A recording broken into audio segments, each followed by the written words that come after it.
clean it again. Those two words landed in a room full of people. A boardroom full of people, to be exact. 12 executives in pressed suits, a mahogany table that cost more than most cars, floor-to-ceiling windows overlooking the city skyline 34 floors below. And standing at the edge of that room, holding a mop handle with both hands, was an old man in gray coveralls with the name Walter stitched in blue thread above the left breast pocket. Randall Price didn't look up from his phone when he said it. He just waved one hand toward the corner of the room, the same way you might wave at a fly, and said it again. I said, clean it again. There's a streak on the glass. I can see it from here. Walter looked at the window. There was no streak. Every person in that room could see there was no streak, but nobody said a word. Walter nodded once. He wheeled his cart back toward the glass. He dipped the squeegee. He ran it across a perfectly clean window in long, slow strokes. Randall Price finally looked up. He studied the old man for a moment, the way a person studies something that doesn't quite register. Not with contempt, exactly, but with a kind of bored dismissal, the look you give furniture. Then he turned back to his phone. These people, he said to no one in particular, have no idea how good they have it. Walter kept moving the squeegee. He didn't flinch. He didn't look back. He just worked. Nobody in that room knew who Walter Grimes really was. And Randall Price had just made the worst mistake of his 30-year career. Have you ever worked somewhere so long that people stopped seeing you? Have you ever been so invisible that the room fell silent when you finally spoke? Let me take you back. 30 years back to a Tuesday morning in September, when a man named Walter Grimes first walked through the service entrance of Meridian Tower and changed his life in a way nobody, not even Walter, could have predicted. The building was different then. Smaller in some ways, though the steel and glass were already there. 42 stories of ambition planted in the middle of downtown. The kind of structure that makes people crane their necks on the sidewalk and feel something between awe and unease. Meridian Financial Group had been headquartered there since 1971. They managed institutional portfolios, pension funds, sovereign wealth accounts, the kind of money that doesn't announce itself, the kind of money that simply exists, like gravity.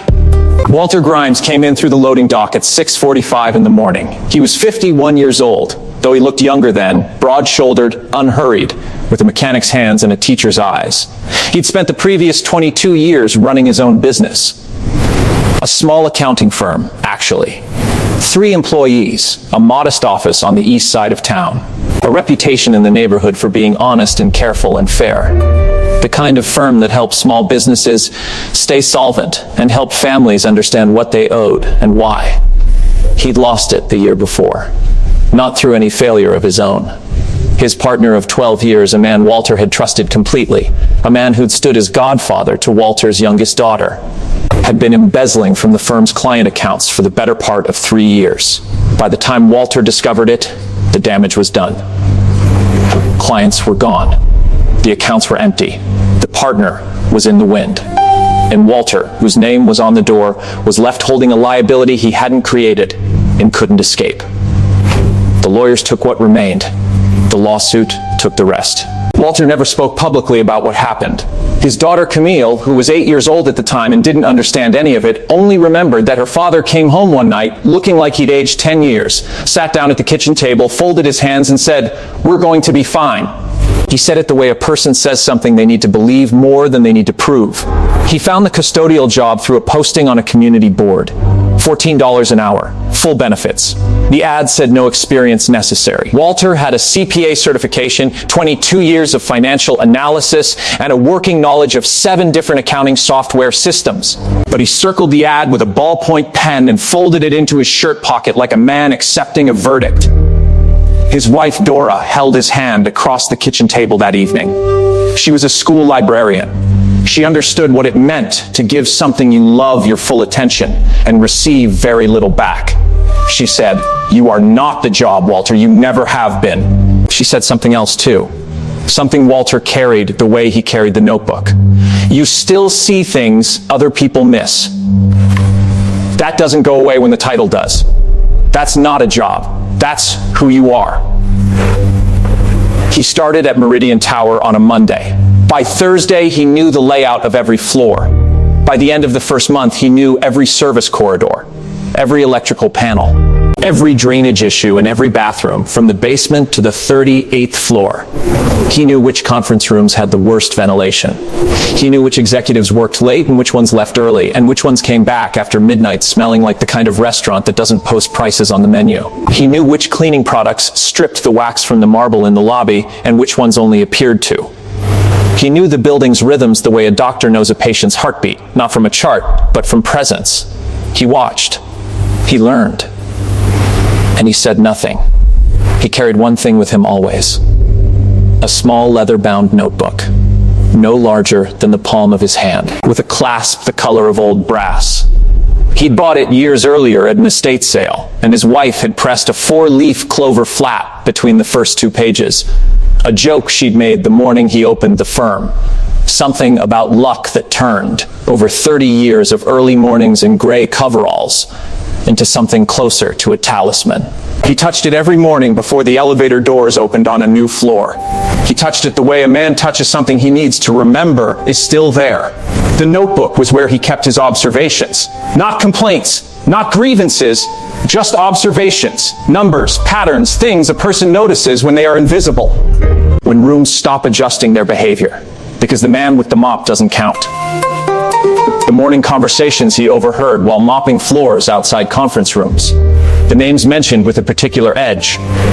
The numbers that didn't quite match the headlines. The printouts in the recycling bins, and he always read the recycling bins carefully. The way his grandfather had taught him to read the line items at the very bottom of a balance sheet, where the things people hope you won't notice tend to live. He wrote in that notebook every day for 30 years. Not every entry mattered.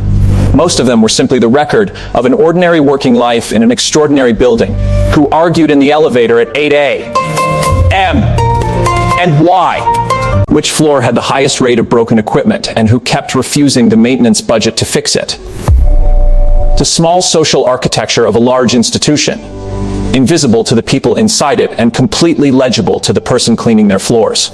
At home, the life was different. Smaller, quieter, and in the ways that matter, larger than anything in the tower. Walter and Dora lived in the same house they'd bought the year their second daughter was born. A green-shuttered 2-story on Alcott Street, where the porch steps creaked on the left side and the kitchen smelled of coffee by 5:45 every morning, because Walter was always up first. He ironed his own coveralls the night before each shift, which Dora found endearing and slightly baffling. "You iron them like a wedding dress," she told him once, and he said, without looking up, "A man ought to show up ready." He meant it. He had always meant it. They had 2 daughters and eventually 4 grandchildren. The oldest grandchild, Marcus, was 9 years old when the trial happened, and old enough to understand that his grandfather had done something important, though not old enough to fully understand what. What he understood was that his grandfather's name was in the newspaper, and that people at school had heard about it, and that when he told his teacher, "That's my grandpa," His teacher got a look on her face that Marcus could not quite categorize, but would remember for the rest of his life. Walter attended church on Sundays at Calvary Baptist on the south side, where his family had gone for 40 years, and where the congregation knew him as a deacon and a quiet man, and a reliable presence at the back of the 3rd pew on the left. He did not, during 30 years of mopping floors at Meridian, tell anyone at church what had become of his accounting firm. He told people he worked in building services. He meant it plainly. He was not ashamed. But he had Cornelius Grimes' sense that a man's worth is not a thing you announce. It is a thing that reveals itself eventually to anyone patient enough to wait. His supervisors at Meridian liked Walter and found him faintly puzzling. He was punctual to the point of predictability. He never called in sick, not in 30 years. One supervisor in the early 2000s used to joke that Walter Grimes would show up to work during a blizzard and a Category 4 hurricane and would mop the floors while the building was on fire and leave without saying anything. He never asked for shifts off. He never complained about equipment. He submitted maintenance requests in writing, with dates and specific descriptions, and the facilities manager who joined the building services team in 2008 once told a colleague that he had never encountered a custodial employee whose paperwork was more organized. He meant it as a neutral observation. It was, in fact, a profound misreading of who he was dealing with. But what none of them knew What the entire institution did not know was that tucked between those ordinary observations were 11 months of something else entirely. Something that would change everything. The building changed around him across those 30 years. The lobby was renovated twice. The company went through 4 CEOs, 2 mergers, and 1 federal investigation that didn't stick. The phones on the desks got smaller and then disappeared entirely. The people got younger and then got younger again until Walter could remember when some of the current senior vice presidents were interns who used to nod at him in the elevator without quite meeting his eyes. He'd watch them come in, nervous, ambitious, quick to prove themselves, and watch them harden into the people they became. And it was not always a process that improved them. He watched Meridian Financial Group grow from a regional firm managing $4 billion in assets to a publicly traded institution managing $47 billion. He watched it from the floor, from the baseboards, from the corners of rooms where nobody looked. He ate his lunch alone in the service break room on the basement level, where the fluorescent light above the 3rd seat on the left had flickered for 7 years before anyone fixed it. He brought the same lunch almost every day. A sandwich on wheat bread, an orange, a small thermos of black coffee. He sat with his notebook open and wrote in it between bites and then put it back in his front pocket before the break was over. He did not complain about the light. He wrote down the date it finally got fixed and noted it had taken 2,411 days from the first written maintenance request. That is the kind of man Walter Grimes was. He noticed everything. He wrote it down. He waited. And Randall Price? Randall Price had been at Meridian for 9 years. He'd come in as chief investment officer on the recommendation of his father-in-law, who sat on the board of directors. He was 44 years old, Yale-educated, gym-built, with a haircut that cost more than Walter's weekly paycheck, and a corner office that looked out over the park. He managed the firm's most prestigious account, the Harlan Whitfield pension portfolio, $4.2 billion representing the retirement savings of roughly 60,000 public employees across 3 states.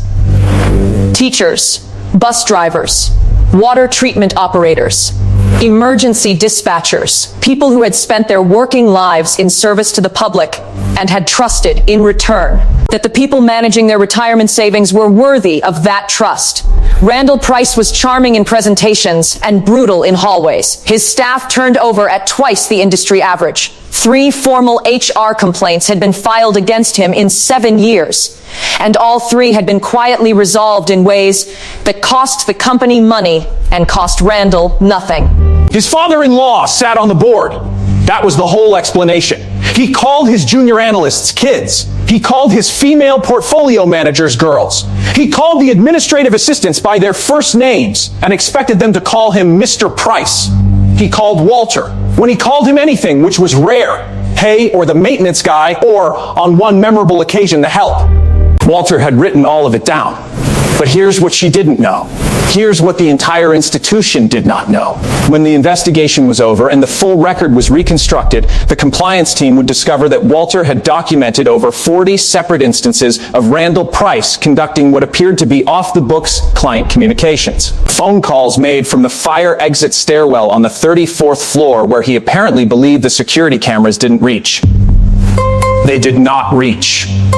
Walter, however, did reach. He had reason to be in that stairwell 4 times a week, and he had very good ears.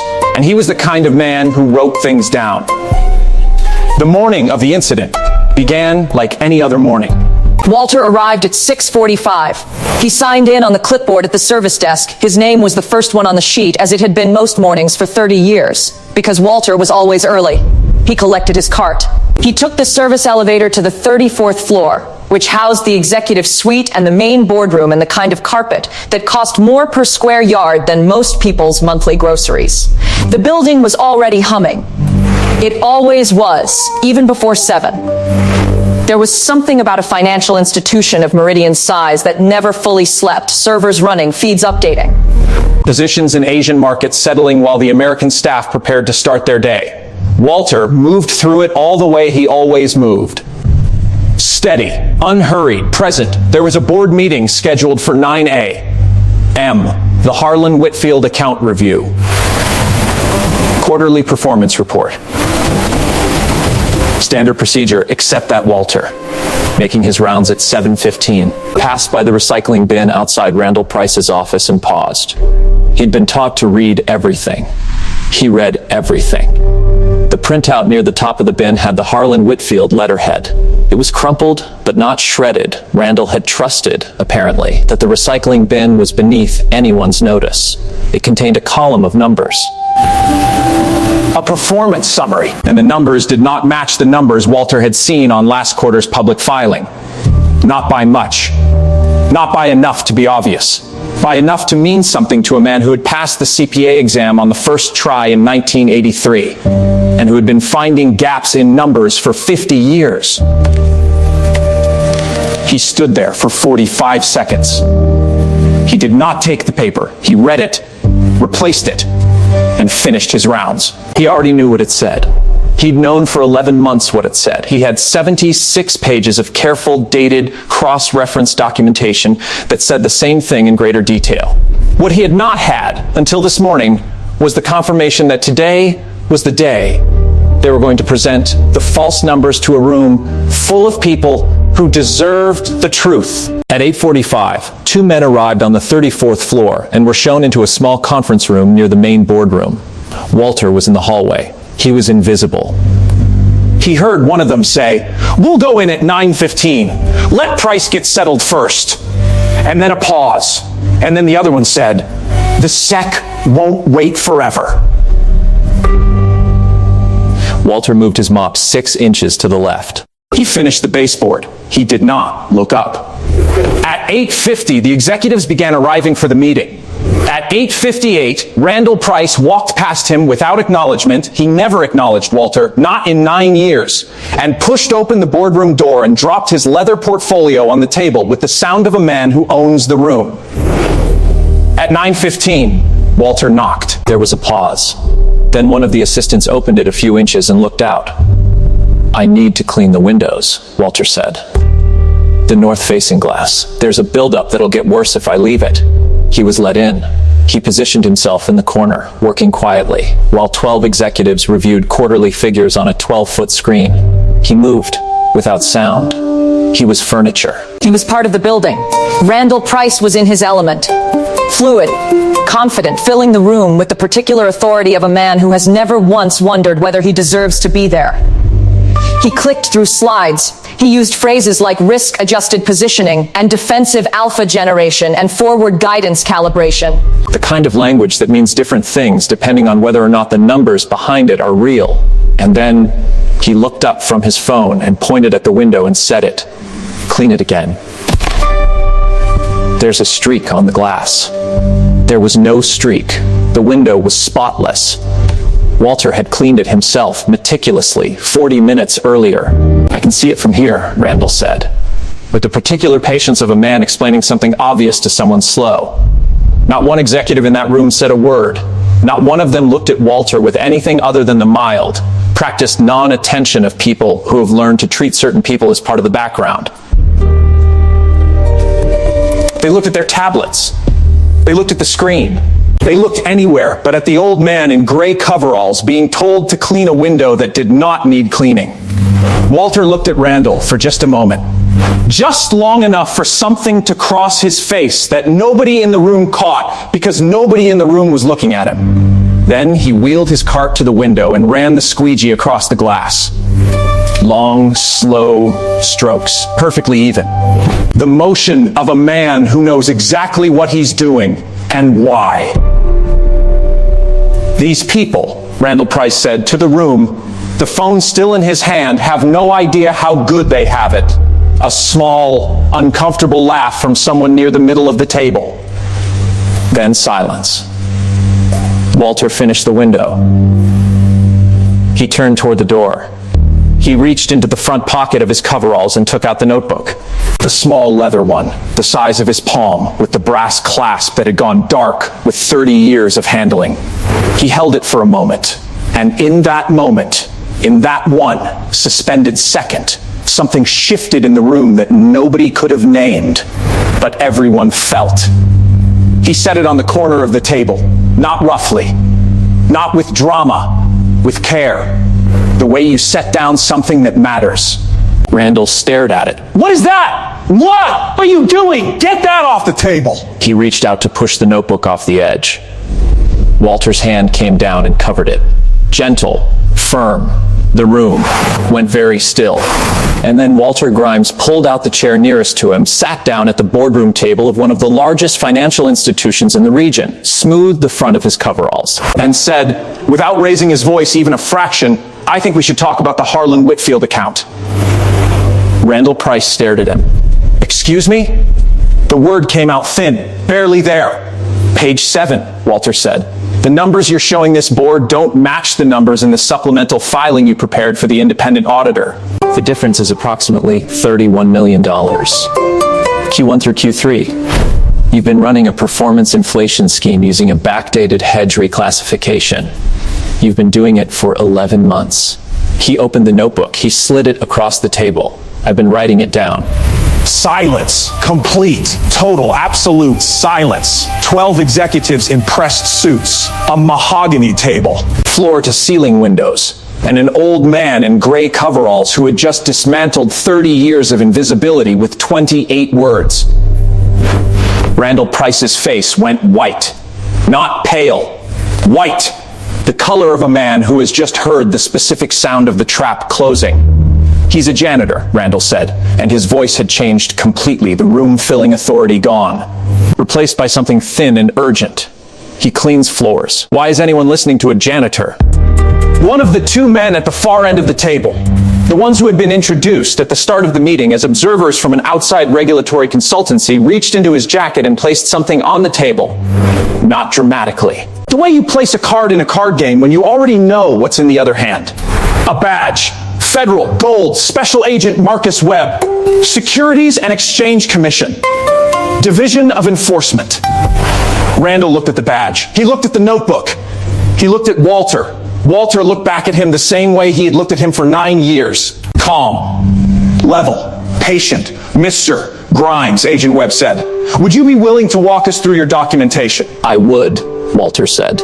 He opened the notebook to the first marked page. What happened over the next 90 minutes was something that none of the people in that room would ever fully be able to describe in a way that captured it. Walter Grimes in gray custodial coveralls walked 2 federal agents and 12 stunned executives through 76 pages of documentation covering 11 months of securities fraud, systematically, chronologically, with cross-references, with original page numbers from publicly filed documents, with dates, times, and in 3 cases. Transcribed fragments of overheard conversations that matched almost word for word. The phone records the SEC had already subpoenaed. The documentation was not the work of an amateur. It was the work of a trained financial analyst who had been in the right place at the right time for 30 years and had paid the kind of attention that only people who have been made invisible pay. Find a gap. Find the truth. The lie was in the gap. He'd found it.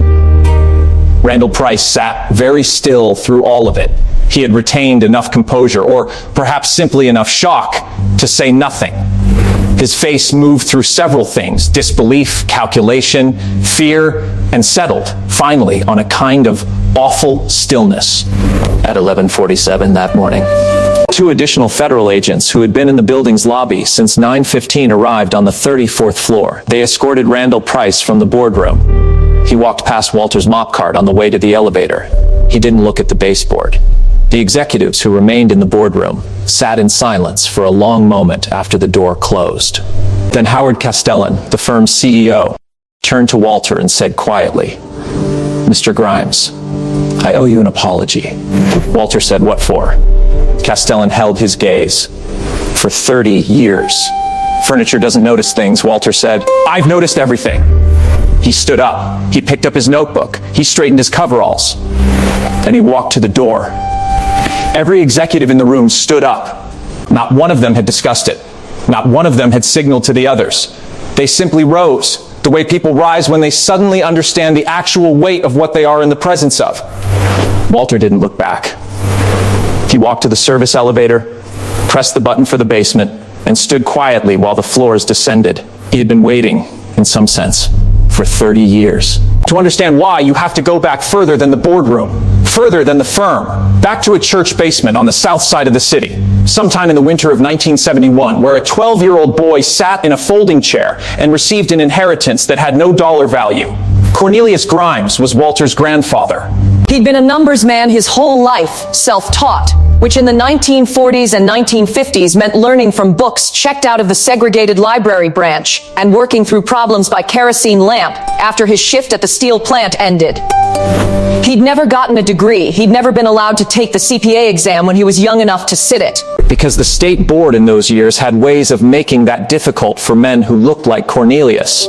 But he'd kept the books for half the black-owned businesses on the South Side for 40 years, and not one of them had ever been audited without coming out clean. Cornelius had a reputation on that block that no credential could have created and no authority could have revoked. Business owners came to him with shoeboxes full of receipts. They came with back taxes and underpaid vendors and loans they didn't fully understand. He sat with them at kitchen tables and in church basements and once, famously, in the back booth of a diner for 6 consecutive Saturdays, working through a problem that should have bankrupted a family's dry cleaning business and instead resolved, in the end, into a manageable payment plan that kept the doors open for another 18 years. He charged what people could pay. He kept his own books with the same precision he brought to everyone else's. He had a gift that he could not pass through institutions because institutions would not have him. So he passed it the only way he could, through the people he loved. He told Walter that winter evening in 1971 that numbers don't lie, people lie, systems lie. But numbers, if you read them carefully enough, always tell you exactly what someone was trying to hide. The lie is in the gap, Cornelius said. He was 73 years old, and his hands shook slightly when he turned the ledger pages, but his eyes were absolutely still. 2 columns that should match, but don't. A number that rounds too cleanly. A transaction that happens right at the edge of a reporting period. The lie is always in the gap. You find the gap, you find the truth. He tapped the notebook in front of him with one finger, and you write it down. Every time. Because memory is faithful, but paper is faithful and legal. Walter had been 12. He'd listened the way children listen. When they don't know they're receiving something, they'll carry their whole life. Cornelius Grimes died in 1974, leaving Walter nothing except a way of seeing. Walter went to college on a partial scholarship and worked evenings. It took him 11 years to get his degree because life kept interrupting his mother's illness. A stretch of 2 years working 3 jobs on 4 hours of sleep. But he passed the CPA exam on the first try in 1983, which his professor said was unusual for someone who hadn't taken the exam prep course, and Walter had smiled and not explained that he'd been solving his grandfather's ledger puzzle since he was 12 years old. He opened his firm at 31. He ran it with Cornelius's philosophy: find the gap, find the truth, be honest, be careful, be fair. When the partner stole from him and the firm collapsed, Walter did not become bitter. He became quieter. There is a difference. Bitterness is a noise you make. Quiet is something you build. He took the janitor job. He put on the coveralls. And on his first day at Meridian Tower, he took the small leather notebook out of his shirt pocket. The one Dora had pressed the 4-leaf clover into. The one he'd carried since the day he opened the firm, and he opened it to the first clean page, and he wrote the date. He didn't decide that first morning to do what he eventually did. He simply decided to keep doing what he had always done. Pay attention. Find the gap. Write it down. Because his grandfather had told him that the truth is patient. The truth does not need to hurry. The truth simply needs someone willing to carry it until the right moment. For 30 years, Walter Grimes carried it. Not out of vengeance, not out of calculation. He wrote it down because his grandfather had told him to find the gap. And in 30 years of walking these floors, Walter had found more gaps than he could count. Most of them were small. Most of them were inconsequential. The expense reports that didn't quite add up. The client calls that happened outside the logged system. The patterns that suggested corners were being cut in ways that would never become large enough to matter.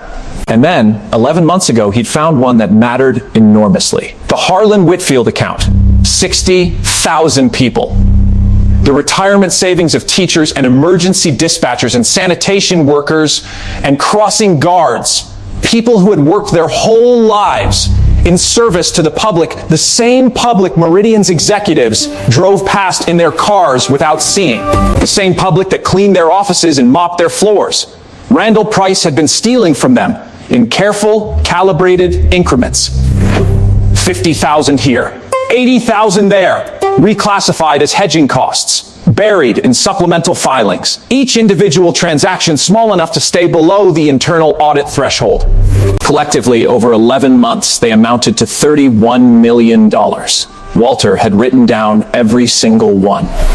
And 6 weeks before the board meeting, he had filed an anonymous tip through the sex whistleblower portal. He'd included enough detail to open a formal inquiry. He'd kept the rest, the full 66 pages of documentation, because he understood from everything he'd seen that a tip without ironclad documentation was just a tip. He needed the investigation to be running before he spoke. He needed the federal presence in the room. He needed Randall Price to be presenting the false numbers in real time in front of witnesses, in front of agents who would understand exactly what they were watching. He had timed it down to the minute. Remember the two men at the end of the table. Remember that they'd been in the building since 9:15. Remember that Walter had heard them in the hallway at 8:45. That is not a coincidence. That is a man who has been planning this moment with the same patience and precision he brought to everything else. 30 years in the making. The charges came fast once the notebook was entered into evidence. Securities fraud, wire fraud, breach of fiduciary duty. The offshore accounts, a Cayman Island structure, 3 layers deep, designed to look legitimate until someone who understood the mechanics looked at where the money actually went, were traced within 48 hours of the federal agents receiving Walter's documentation. The structure that had taken Randall Price and his advisors months to construct took the sex forensic accounting team less than 2 days to unwind, because Walter had given them not just the thread, but the whole map. Randall Price was arraigned 14 days after the boardroom meeting. He was released on bail of $500,000 posted by his father-in-law, who had not yet resigned from the board and would not do so until the following afternoon, when the charges became public and the press calls started. The resignation statement was 4 sentences and contained the phrase "personal reasons" and the word "family." It did not mention Walter Grimes. The case moved through the system with the particular speed of cases where the documentation is airtight, and the defendant's attorneys spend their first month trying to find the procedural weakness and their second month realizing there isn't one. 3 separate motions to exclude Walter's notebook as evidence were filed and denied.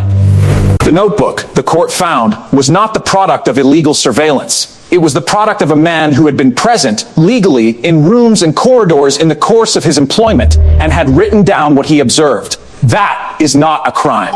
That is, in fact, the most traditional form of evidence there is. Testimony, observation, memory, made precise. The criminal trial opened 18 months after the boardroom meeting.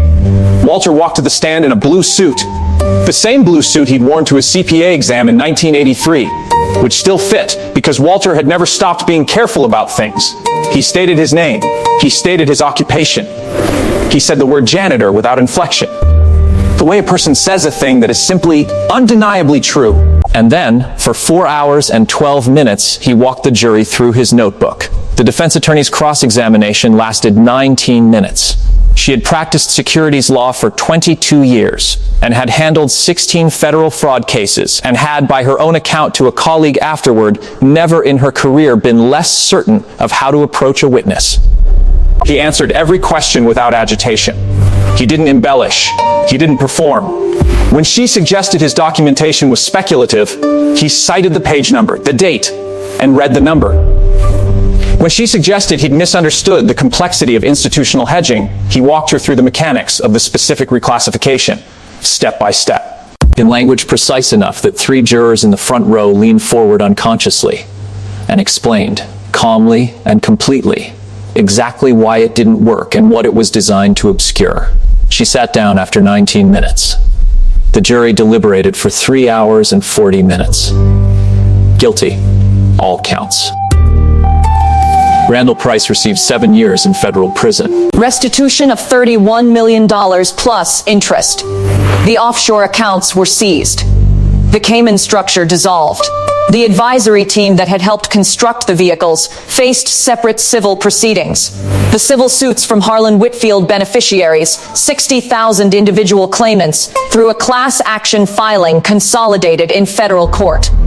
Settled 14 months later for an additional $62 million. The total recovery, placed into an independently administered trust and distributed proportionally, came to approximately $1,500 per affected account. For a retired bus driver or a school teacher on a fixed income, that was a month's groceries. A utility bill paid without choosing between heat and food. Something. Not enough. But something. The firm itself did not escape. Meridian Financial Group commissioned an independent governance review, the findings of which led to the resignation of 3 additional board members, the restructuring of the internal audit function, and the appointment of an outside compliance monitor who reported directly to regulators for 2 years. The SEC fined the firm $11 million for failures in its supervisory obligations. The firm's stock dropped 22% in the 2 weeks following the charges and spent 18 months recovering. Shareholders filed suit. The litigation was eventually settled for $44 million. The press coverage changed something at the firm that lawsuits alone never could. Journalists wrote about the 3 HR complaints that had been filed against Randall Price and had gone nowhere. They wrote about the father-in-law on the board. They wrote about the culture of deference that had allowed a man with a pattern of cruelty and a protected status to operate for 9 years without meaningful accountability. The stories ran for weeks. The firm's diversity and inclusion task force, which had previously produced annual reports that described ambitious goals and modest outcomes, was dissolved and rebuilt under new leadership with a meaningfully different mandate. 2 senior partners who had known about the HR complaints and had said nothing departed the firm within 60 days of the verdict. Neither departure was announced as a firing. It wasn't necessary. The reasons were understood. The total cost of Randall Price's fraud, legal fees, regulatory penalties, settlements, restitution, governance review, stock impact, shareholder litigation was calculated in the postmortem at approximately $94 million. The salary Meridian had paid Walter Grimes for 30 years of cleaning floors was slightly over $500,000 total. $14 an hour for the first 18 years. Then modest increases that brought him to $19 by the end. The story went viral. Not immediately. These things rarely do. It began with a single tweet from a courtroom reporter the afternoon of the verdict. Something simple and unadorned. Jury finds Meridian CIO guilty on all counts. Key witness, the janitor who'd been watching him for 11 months and writing it all down. That tweet got 17,000 retweets by midnight and 112,000 by the following morning. By the end of the week, Walter's name was in every major financial publication in the country. By the end of the month, it was in 32 countries. The hashtag was watching everything. The phrase the janitor who noticed became, briefly and unexpectedly, a kind of cultural shorthand for the idea that power makes itself visible to the people it dismisses, for the particular blindness that comes from believing invisibility is the same as insignificance, for the dangerous mistake of treating someone like furniture in a room where they are, in fact, the most attentive observer present. Go back for just a moment to the beginning of this story. Go back to the boardroom. Go back to the window. Watch the way Walter runs the squeegee over the already clean glass in long, slow strokes. Watch his hands. He already knew. He had known for 11 months. He knew the 2 men at the end of the table were federal agents. He had timed everything to the minute. The window was never dirty. Randall Price was the last person in that room to understand what was happening. Howard Castellan made the call Walter hadn't expected 6 weeks after the verdict. He invited Walter into his office, not the boardroom. His personal office, the corner one on the 42nd floor with the floor-to-ceiling windows overlooking the park. He poured 2 cups of coffee and set one down in front of Walter on the low table between the chairs and sat down. "I've been doing some reading," Castellan said. "About you." Walter waited. "You passed the CPA exam in 1983. First attempt. You ran Grimes Financial Services for 22 years. Your client retention rate, according to an article I found from 1997, was 94%. Your partner stole from you. You lost everything you built. And then you came here and cleaned floors for 30 years. Walter took a sip of coffee. I want to ask you something, Castellan said, and I want you to take it seriously. Because I am. Walter nodded. Why didn't you leave? At any point in 30 years, why didn't you go somewhere else? Walter turned the coffee cup in his hands for a moment. I had a pension here, he said. And my grandfather told me that the people who walk away from hard things take the hard things with them. You don't outrun what you're carrying. You just carry it somewhere new. He paused. Also, somebody needed to watch. Castellan was quiet for a moment. I'd like to offer you a position, he said. Chief Compliance Officer. It comes with a significant salary adjustment, a title, an office with a window. Walter said, I need to look at the compensation structure. I'd expect nothing less. Castellan said. Walter became Meridian's Chief Compliance Officer the following month at a salary of $212,000 annually, plus benefits, plus a bonus structure tied to the firm's compliance performance. He kept the coveralls in his office closet, not as a prop, not as a statement, just because they were his, and they represented 30 years of work he was not ashamed of, and he saw no reason to pretend otherwise. He restructured the firm's internal reporting protocols from the ground up. He built a compliance team of 8 people, trained in a philosophy they all came to understand as his grandfather's philosophy, even those who had never heard the name Cornelius Grimes. Find the gap. Find the truth. He instituted anonymous internal reporting channels with legal protections he reviewed personally with outside counsel to ensure they were real protections and not institutional theater. In his first full year, his team flagged 3 internal irregularities before they could compound into anything larger. All 3 were resolved without litigation. All 3 cost the firm a hard conversation and nothing else. The estimated liability those 3 flags prevented, according to the post-year audit, was $30 million. He wasn't keeping score. But the numbers were there. 1 year after the trial, Camille Grimes, 38 years old, a middle school math teacher on the south side of the city, received an envelope with the Meridian Financial Group return address. Inside was a letter, and inside the letter was a check made out to the Cornelius Grimes Foundation for Financial Literacy. $250,000. Camille called her father. Daddy, she said, what is this? It's a start, Walter said. The foundation was incorporated 3 weeks later. It opened its doors 11 months after that in a rented space in a community center 4 blocks from where Cornelius Grimes had once sat by lamplight, working through numbers the system had never intended for him to reach. The foundation offered free financial literacy classes to working adults, small business owners, and high school students. It offered free tax preparation services to families earning under $60,000 a year. And it offered, through a partnership with a local community college, a CPA exam preparation course taught by Walter himself on Saturday mornings, free of charge to anyone who showed up. In the first year, 47 people enrolled. 19 passed the exam. 19 new CPAs, carrying, each of them, a way of seeing that had traveled from a steel plant worker in the 1940s to a church basement in 1971, to a gray coveralled custodian mopping floors on the 34th floor of a building that had not known for 30 years what it contained. The foundation received a matching grant from the Sex Whistleblower Fund. Applied for by Walter personally and awarded based partly on the documentation standards the Meridian case had demonstrated.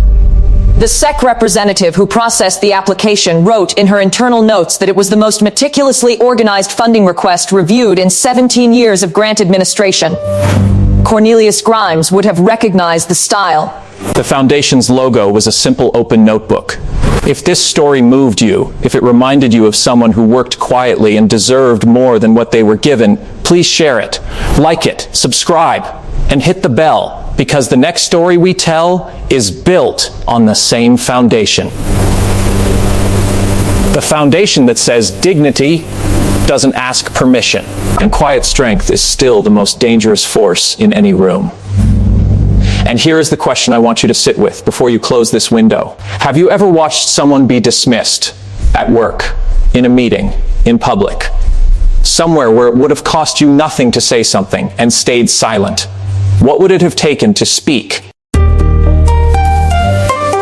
Leave your answer below. I read every comment. But here's what really gets me about Walter's story. It isn't the verdict. It isn't the $94 million. It isn't even the standing ovation from 12 people who had spent 30 years looking straight through him. What gets me is the notebook.